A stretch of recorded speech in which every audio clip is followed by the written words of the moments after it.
So there's really two ways to create content. It's produce and document. So now we're getting into the tactical side of creating the content itself. Creating the content itself is one of those things where you really have to kind of dissect what you're doing. The way that I look at this is the difference between the two. And in my opinion, a combination of both of these are the best way to create your content. So, and it is going to depend on what you're doing. If you're doing social media specifically or YouTube specifically or podcasts specifically, you can kind of do a little bit of this, but I think mostly it's going to be producing. So I'll define the differences between those two and then kind of like tell you where I would go from here. So producing is basically like what I'm doing for this live show right now. This is producing content. I have my camera set up, I have a microphone, I had notes, I have a slide, like I'm ready to do this.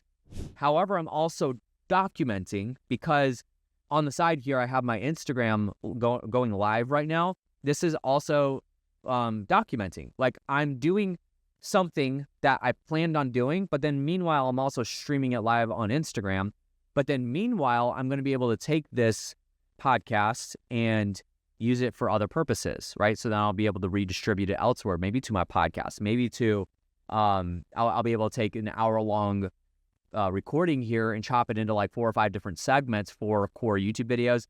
Obviously, that turns into like 40 different social media clips and that sort of thing, which we'll get into a little bit later. But that's also arguably a form of documenting as well. But documenting also, if you want to make a very clear distinction, documenting is also like vlogging. So let's say, for example, you're a real estate investor, you're out at a house and you want to do a walkthrough and you have somebody with you and you say like, hey, here's my phone. Can you just record me walking through it? I'm going to kind of like talk through the walkthrough of the video of the house. That's documenting. And then let's say, for example, you're at a speaking event and you're speaking on stage and somebody's in the crowd recording that for you. That's documenting as well because your intended purpose is to speak on stage to the live audience, not to record a podcast. However, somebody's sitting in the audience that is recording that for you, and then you can use that for your podcast later. So those are the two differences.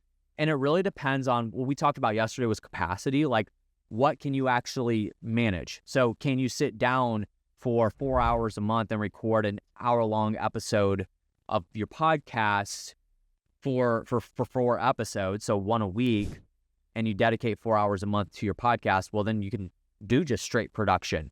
But then also, I know people, we manage podcasts where people will do 2 or 3 training calls per week, and we just take one of those training calls and then repurpose that for the podcast that we run for them, and it works really well. That I would consider documenting. You're producing it for the training, but it's documenting for the content that we're reutilizing it for, if that makes sense.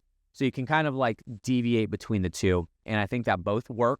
Both are a very, very, very good idea, but it really just depends on what fits for you and what you like to do. Great example is like a talking head video. Technically, like what I'm doing right now on this video is a talking head video where I'm looking at the camera. You see my slides, but I'm looking at the camera and then talking to it as opposed to like me standing up or sitting on a couch and then I'm getting up, going to walk somewhere while you're talking and that sort of thing. Like that works, but it's not kind of the style that I like to roll with.